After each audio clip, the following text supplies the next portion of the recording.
works. I'm the Trium. Let's continue. So, I was just, like all this OGL nonsense, all the shakeup in the tabletop industry has really gotten me inspired to get to get work done on Trium, and I've been really enjoying it. Like I've been like, not only did we make Adventure Damus, and I've been working on the abilities to make them all function and not be broken. I've also started converting the tutorial team from, well, the old style, like Joe here. Big guy here, from the old style of like 4 pages you need to run a character to just one. More if to write stuff down on, but besides that, more for notes and whatever, or law, or more for if you're using typing, it all on a page. But anyway. So two of the four characters in the tutorial team all done. Also, I got rid of equipment. Equipment's no longer a thing because I just couldn't mechanically make equipments any different than the abilities, and they don't really need to be. And with it's hard. Like I like all my children, but we gotta shoot some, you know. Because it just didn't work out. It was just better just to develop everything under special abilities and special skills and have equipment. Although there's still items, so equipment's been completely erased from the game. And wherever there was a reference to equipment, there's either just nothing or there's items now. So we can make more items and whatnot. But also, as you can see, we got a bunch of special abilities going down, which is nice. But as you can tell from the title, this is not, and also I gotta rework this too. But that was what I've been doing in the past week, and there's gonna be an update sometime either before February, in the last week and in the last 2 weeks of January 2023, or be so it'll be released sometime between now and the middle of February. A new update for Trum, which would be preview 15. And yeah, but that's none of this. I mean, that was one of the things I wanted to talk to you about.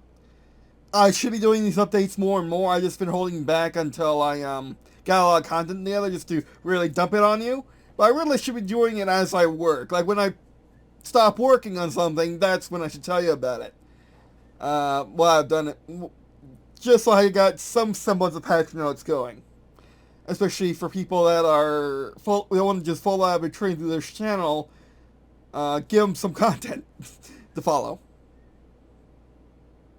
But anyway, so excuse me, I was always excuse my tabs and having 1,000 of them. Oh, we don't have 1,000 of them this time. We only have a mere couple hundred.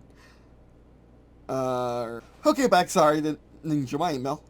Always never show your email. Never sure. That's one thing you don't need show on YouTube. But anyway.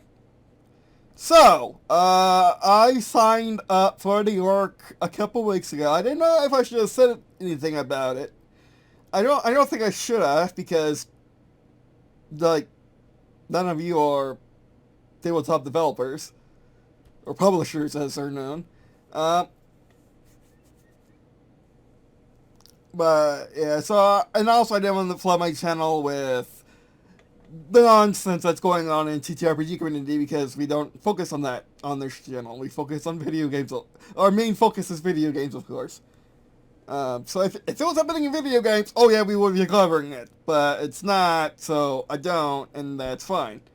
But anyway. So basically, I got an email today. Also, like a description to a guy covering this as well. Link in the description to someone else that got the email and talked about it as well. But I got an email. This isn't an email. This is a web-friendly version of the email, because it just isn't friendly. I don't know why I couldn't just type up a normal email with pictures, but anyway. So. As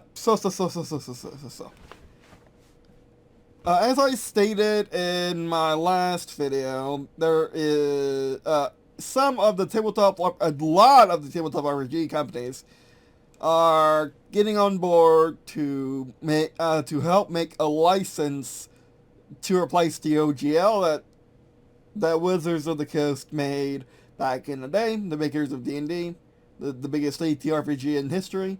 Back in the day, man, and everyone used to make D&D clones, make their own systems even, as well as the majority just made content for D&D. So,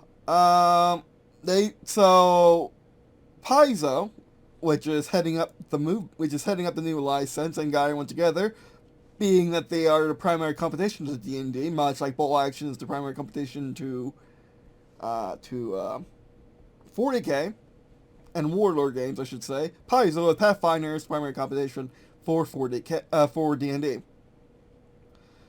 So they got some of the big players together just day one, or even that night even. Got the biggest players in the tabletop RPG industry, and you'd be surprised how fast this industry moves, despite it being a pen and paper RPGs. Because some of these big players just got big. Like Cobalt Press got big only a decade ago. MCDM is brand new on the scene, in its current size.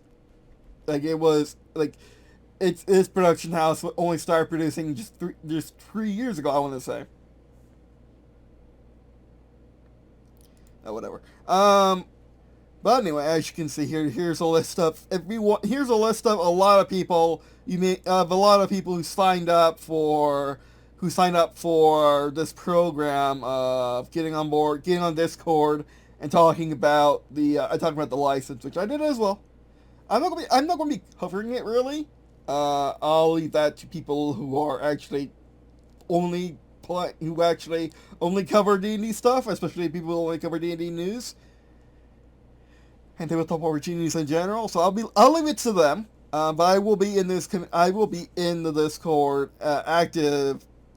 The only Discord be active, and I want to get more active on Discord, I guess. I'm starting to feel better about getting back on forums. Not Reddit or anything, but Discord's fine.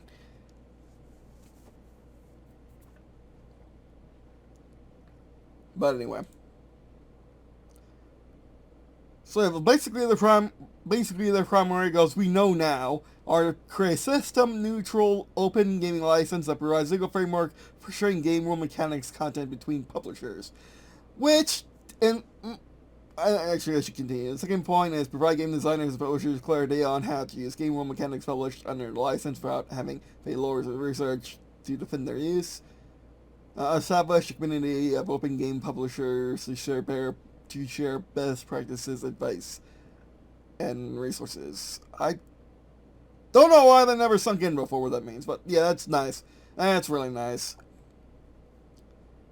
That also will include Green&Blue if that's an open invitation, and includes Green&Blue instantly. We like to help people.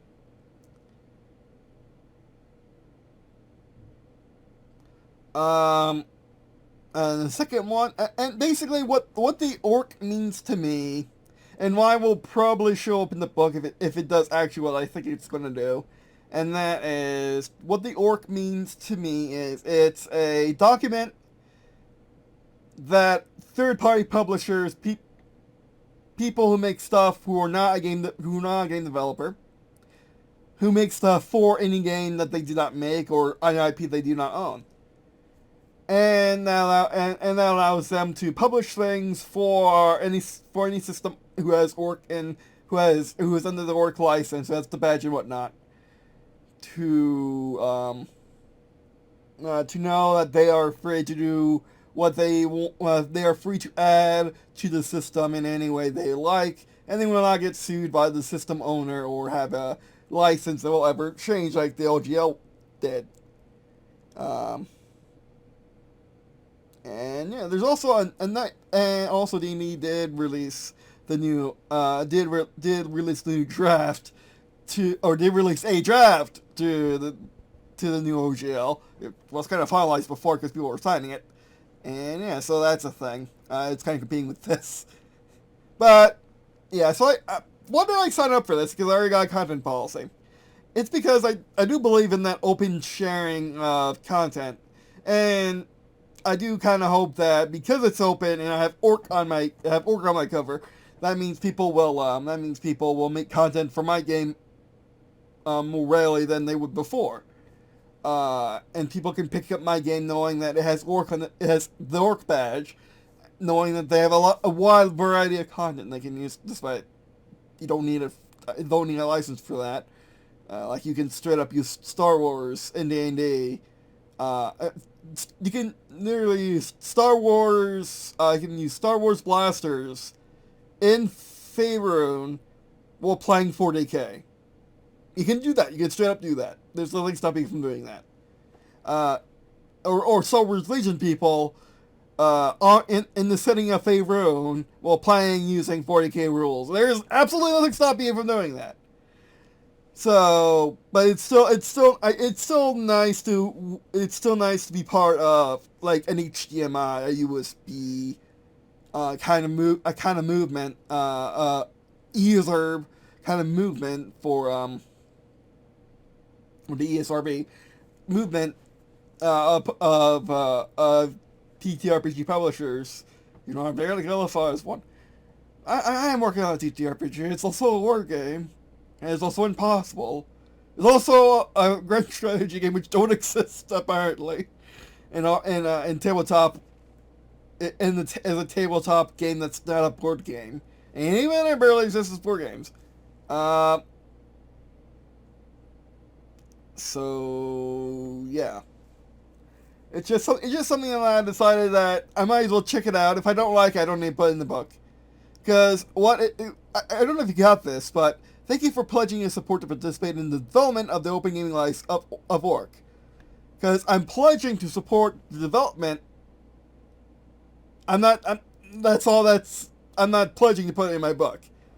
Which, the more I think about it, and the more I think about it, the more I look at the introductions and the introduction on the Discord, there are a lot of people. I mean, there's only 300 people in Discord right now. I'm pretty sure that will grow to the 15,000 publishers they said, or similar. I'm pretty sure the big dogs like Gale Force 9, you know, the makers of the Wolf Tanks miniatures game, won't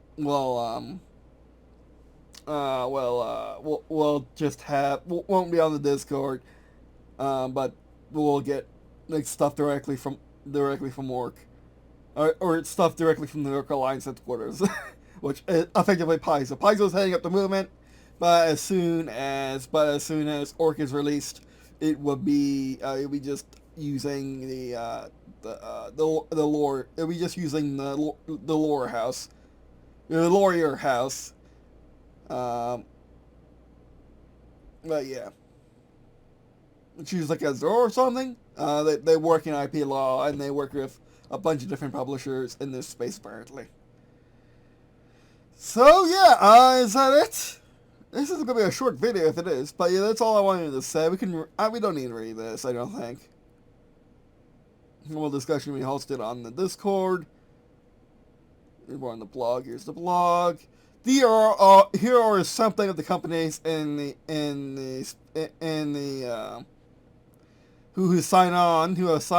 Unfortunately, they didn't add us, but oh well. But yeah. But anyway, so yeah, that was the first video. Thanks for watching. To be sure watching other videos, let me check our stuff in the description below, such as Story the Sci-fi Sports channel, which of course best way sports channels by watching videos, YouTube content updates, and by sharing friends with us too. So that was just a short little update for Trium and the OGL situation, or what license we may use for Trium going forward. Which, in case you're wondering, no, I didn't change anything. I almost changed it because of these, but no. I think it's best to leave it. I think it's best to leave it how we written it. I like it. It's an interesting content policy because it's open yet closed at the same time, which is a contradiction, and that's perfect for Green and Blue because we are a contradiction. I'm a contradiction. Green and Blue's a contradiction. You're probably a contradiction. You're probably a contradiction too. Just how we roll here. But anyway. So yeah, people having all sorts of ideas in the Discord. I just looked at it for a couple of minutes. People having all sorts of ideas, and it's going to be a thing. It is going to be a thing. And I can't wait to see how it develops. And yeah, just want to get on the ground floor of things and be part of one of these big industry movements.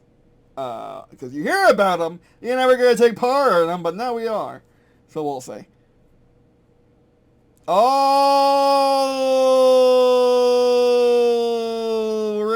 that'll be it for this video. Thanks for watching. Be sure watching this video was awesome. So that'll be it for this video. Thanks for watching. I already said that. And yeah, that'll be it for this video. Thanks for watching.